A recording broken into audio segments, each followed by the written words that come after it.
depuis un certain temps, toutes les analyses montrent que la voie de sortie pour l'Afrique, c'est le secteur agricole et rural. Parce que c'est ce secteur-là qui dispose encore des opportunités pour régler la question de sécurité alimentaire ou la souveraineté alimentaire. Mais c'est également ce secteur-là qui a cette possibilité de pouvoir réduire la pauvreté. Mais également, c'est ce secteur-là qui détient encore les moyens pour créer l'emploi. Ce secteur ne peut pas être aussi un secteur moteur si au niveau du financement, il n'y a pas de mécanismes adaptés permettant aux producteurs agricoles d'avoir cette possibilité de disposer des moyens nécessaires permettant de produire suffisamment.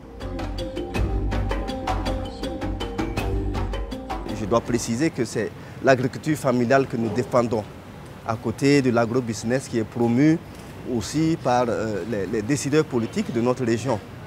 L'agriculture familiale, c'est celle qui actuellement contribue beaucoup plus à l'offre de production agricole agroalimentaire de notre région et qui mobilise et qui gère l'essentiel des ressources productives dans notre région.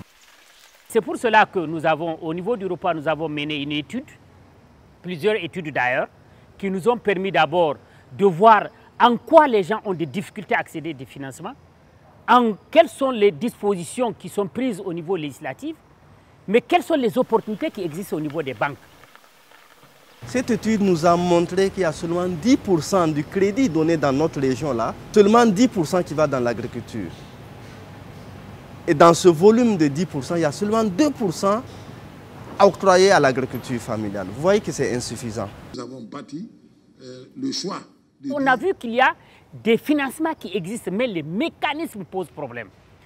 Et aujourd'hui, nous sommes réunis ici au Burkina pour que on a réuni les banques, les institutions, les représentants d'organisations de producteurs, des ONG, des partenaires, des coopérations, pour qu'ensemble, on puisse développer une stratégie régionale qui va nous permettre de dire voilà la voie à suivre pour accéder au financement, voilà les facilités qu'il y a, mais voilà les engagements des uns et des autres pour que cet outil-là soit opérationnel.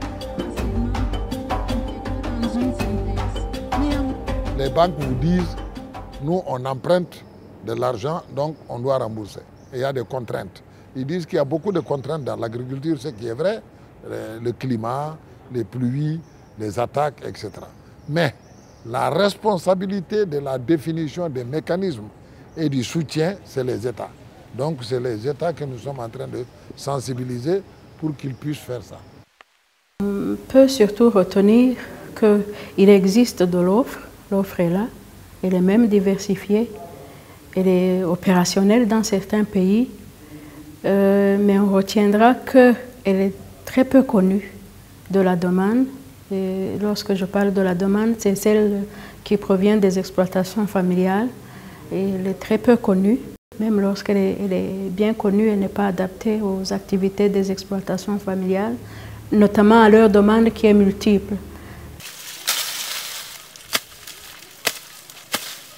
Nous voulons faire du plaidoyer pour amener les autorités à s'engager dans le financement de l'agriculture, mais surtout le financement des exploitations familiales.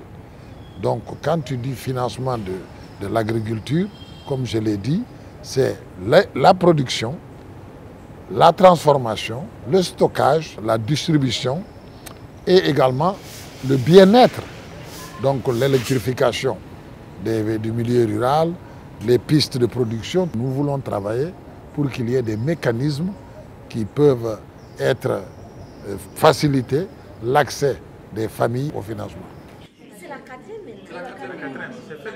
À l'issue de la rencontre, nous avons formulé beaucoup de conclusions. La première conclusion, on n'est pas sans savoir que les tests qui régissent le financement dans nos pays respectifs ne sont pas connus de nous, les organisations paysannes. Nous allons essayer d'inventorier tous ces tests, les relire, les réactualiser pour pouvoir faire face à nos partenaires pour le plaidoyer, pour corriger un peu les choses, les problématiques qui minent le financement de notre secteur. La deuxième chose, nous devons travailler pour que nous, les organisations paysannes, nous ayons un fonds de renforcement de capacités à travers les services financiers et non financiers. Ce travail est capital pour nous. La troisième chose, nous devons travailler pour redonner confiance aux financiers, surtout les banques, pour qu'ils puissent croire à l'agriculture et pouvoir financer l'agriculture. Nous sommes engagés aussi auprès de nos autorités pour que les différents fonds qui existent dans nos pays respectifs soient opérationnels à partir de cet atelier.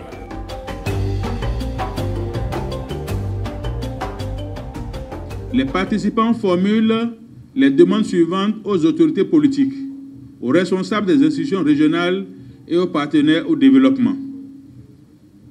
Opérationnaliser les différentes politiques et réglementations du financement du secteur agricole et rural. Soutenir la participation des organisations paysannes aux instances de prise de décision sur les politiques financières dans la région. Développer des actions facilitant le développement des produits adaptés et accessibles aux exploitations familiales.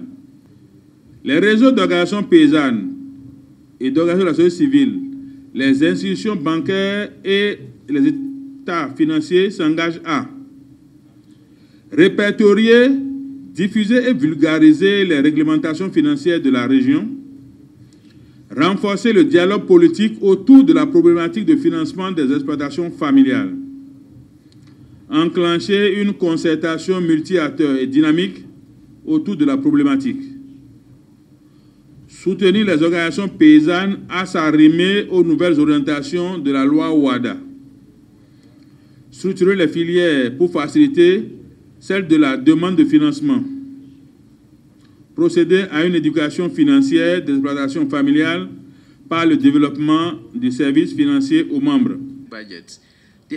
I am so happy that I'm taking all that I've learned here back to Ghana and then to mobilize our farmers to see how we can also work and advocate and especially work with our government so that farmers and the bankers, the non-financial institutions, the development partners, we can all come together to see how farming can be very prosperous in our country, Ghana.